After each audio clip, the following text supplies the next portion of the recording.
What happened if the world temperature become lower and people goes freeze? The movie starts at the annual United Nations Global Warming Conference in New Delhi, where paleoclimatologist Jack Hall is giving a speech. He warns the delegates that the Earth is soon going to face a polar catastrophe, which will turn everything into ice. When some of the delegates inquire about the time left, Jack mentions that it may take some centuries, but if the usage of fossil fuel isn't lessened, their grandchildren will face the consequences. After the conference, Jack meets a representative from the National Oceanic and Atmospheric Administration, Terry Rapson, and the duo begin chatting about their respective findings. As they discuss, it snows heavily, implying that climate change has already begun. Over the course of the next few weeks, strange weather conditions strike different parts of the world. In Japan, monstrous blocks of hailstones start falling from the sky, leaving several people dead. Such hailstones are the largest that have ever been recorded in history. Meanwhile, at Terry Rapson's monitoring station in Scotland, the computers reveal that parts of the ocean are suffering massive drops in temperature. The drops are so sudden and mysterious that the communication signals placed there have frozen instantly. Elsewhere, at the International Space Station, astronauts notice gigantic storms brewing up in the Earth's troposphere. In the next scene, we are taken to Washington, D.C., where Jack is dropping his son, Sam, at the airport. Sam is a genius student who has been invited to participate in a decathlon in New York. Though his father is a well-known man, Sam appears to be angry with him, as Jack has always been absent from his life due to his busy work schedule. Nonetheless, he assures Sam that once he retires, he will have all the time for his family. Later, when Sam, along with his best friends Laura and Brian, arrives in New York, they notice a large flock of birds flying towards the west, as if they are trying to escape something. In the meantime, Terry calls Jack from his monitoring station and informs him about his findings. He says that the polar catastrophe is approaching them rapidly, and that they have no time to escape it. When Jack inquires if it is bad, Terry replies that something like this hasn't happened in the last 10,000 years.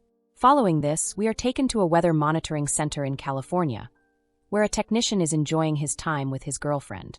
Just then, he receives a distress call from a man who reveals that it is raining hailstones in LA. Hearing this, the technician turns on the television and is taken aback to see that hailstones the size of golf balls have ravaged parts of LA. However, it's too late. In no time, several gigantic tornadoes circle the city and destroy everything in sight. Because of this, an emergency meeting is conducted at the Office of Global Change in Washington, D.C. One of the attendees mentions the other destructive weather occurrences in different parts of the world and asserts that something has gone wrong. Just then, Jack, who is also among the attendees, reveals to the crowd that everything is happening due to the North Atlantic currents. The currents are brought upon by the rapidly melting polar ice, which in turn is caused by global warming. He also mentions that it is just the beginning, and in some days, the weather will become worse. In the next scene, Jack meets with the vice president and tries to make him understand that the situation is very critical. He mentions that the polar blast may hit anytime soon, so mass evacuations in the northern states are necessary. However, the VP doesn't take him seriously and walks away. Elsewhere in the UK, it has started snowing at a rapid rate, so 3 helicopters are sent to the royal palace to retrieve the Queen. However, on their way, they pass through the eye of the storm, which causes their instruments to freeze instantly. In no time, the chopper blades also stop working, and all 3 helicopters crash to the ground. One pilot manages to survive the crash, but as soon as he opens the door, he is frozen to death. Back in Manhattan, Sam and his friends try to get back to DC, but all the transport services have been derailed by the heavy downpour. Desperate to get out of the city, the trio walks through the streets, only to find the city in utter chaos. Just then, a massive tsunami appears out of nowhere and begins sweeping the place. The skyscrapers and even the Statue of Liberty are engulfed as if they are nothing. Sam and his group see the impending danger and rush to the National Library Hall for safety. Sadly, thousands of not-so-lucky people are washed away and killed. Later, Terry calls Jack and informs him about the freezing air over Europe, which brought down the helicopters. This alarms Jack, and after a bit of research, he finds out that the storm is approaching the US sooner than usual. In fact, they only have 48 hours before everything freezes over. Following this, he opens the weather prediction, which shows that 3 colossal weather systems are forming in different parts of the world. They are getting larger by the day, and in Europe, the polar state has already begun. Meanwhile, Sam desperately searches for a telephone in the library, as the place does not have any mobile phone reception. After a while, he descends to another floor and finds a telephone, which is almost submerged in water. Jack is delighted to find that his son is alive and starts giving him instructions. He tells Sam that he must stay indoors and wait for the storm to pass. If he ventures outside, he is going to freeze to death instantly.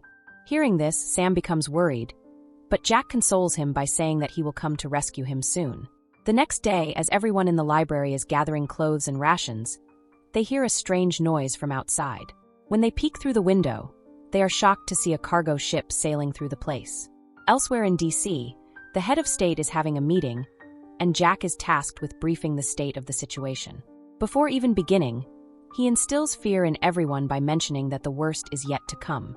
He then suggests that the residents of the southern states must be evacuated immediately and moved to Mexico. Once again, the vice president disapproves of the idea, as he claims that an evacuation of such magnitude is not possible. He also asks what will happen to the residents of the north, to which Jack replies that it's too late for them. If they step out of their homes, they will immediately freeze to death. The best they can do is stay inside their houses and wait for the storm to subside. Surprisingly, the president takes Jack's advice and orders the National Guard to evacuate the remaining population to the south. In New York, the people inside the library see a group of people walking on the frozen land and deduce that they are heading to the warmer states. As a result, they also decide to venture outside before the snow gets deeper. Sam, knowing about the impending danger, tries to warn everyone that it's a death mission, but he is completely ignored. Soon, everyone leaves the library, with the exception of Sam's group and a few other people. Meanwhile, Jack starts his trip to New York, along with his colleagues and best buddies, Frank and Jason. Since the three have visited the Arctic several times for research purposes, they are accustomed to the weather. Back at the library, Sam and his group scan through the whole building for food and discover some vending machines. They also gather some books for burning in the fireplace.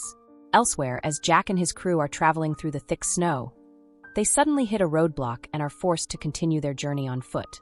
They walk for a few hours with utmost dedication, but unfortunately, when they reach the top of a fragile building, Frank breaks the glass and falls in. He is caught by the lifeline, and the two friends are holding him up, but just then, the glass starts cracking. Hence, left with no choice, he cuts his lifeline and sacrifices himself so that his friends can continue their mission. At the library, Laura suddenly gets a fever and falls unconscious.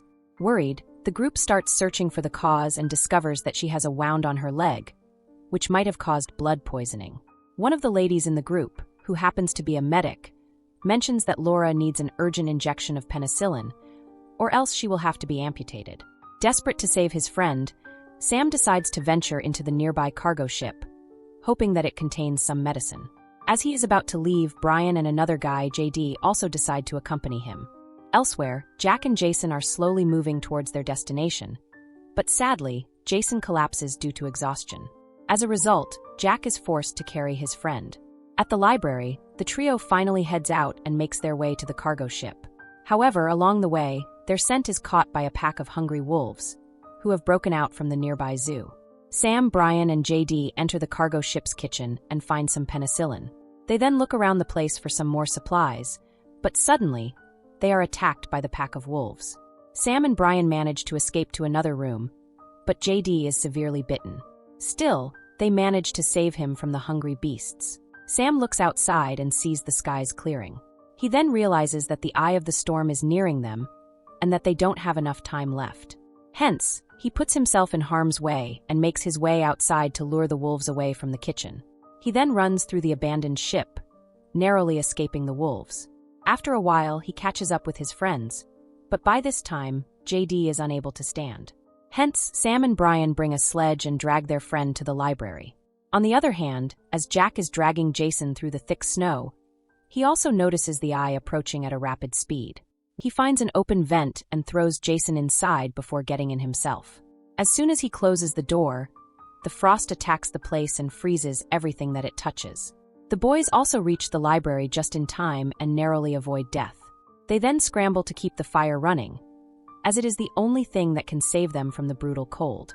Jack also desperately tries to light a fire and manages to do so with an open stove. After a while, Jason wakes up and notices that the entire place has been covered with ice. Now, with the eye of the storm already gone, Jack plans to resume his mission. Jason tries to make him understand that it's still dangerous outside, but Jack asserts that he doesn't have enough time left. That night, the two sleep in a tent and contemplate the future of humanity. Jack mentions that humans have survived the Ice Age many times, but if they are not careful enough, they might go extinct in this one. Finally, after weeks of disastrous weather conditions, the International Space Station spots some good signs. They notice that the storm is dissipating in Europe, as they see landmass for the first time in several weeks. At the same time, Jack also gets out of the tent and sees that the skies have cleared. The sun has also come out. After walking for a while, the two come across the frozen Statue of Liberty and several ships that have sunk into the ice. They have finally reached Manhattan after enduring days of excruciating pain and suffering. However, when they reach the exact location of the library with the help of a GPS, they are devastated to learn that it has been completely swallowed by ice. With all hopes now gone, the two prepare to leave, but just then they notice a small opening in the snow. Wasting no time, Jack enters the library through the opening, and Jason follows him closely. The two then begin looking for Sam and, fortunately, after a bit of looking around, find him. It turns out that Sam and his group are still alive because of the fire. With this, the father-son duo finally meets after weeks of separation amidst the terrifying weather conditions.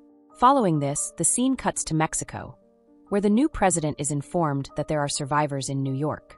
The news excites him, and he announces live on television that he will be initiating a major rescue operation to retrieve anyone who is stranded in the northern states. In the final scene of the movie, the choppers reach Manhattan, where several people are found to be alive. They have gathered on the rooftops, waiting to be rescued. The helicopters also reach Jack and his group, who are finally taken to the south. The movie ends as an astronaut from the International Space Station gazes at the Earth and remarks that it is the clearest sky that he has ever seen. So that's it. Hope you enjoy the story. Follow for more videos.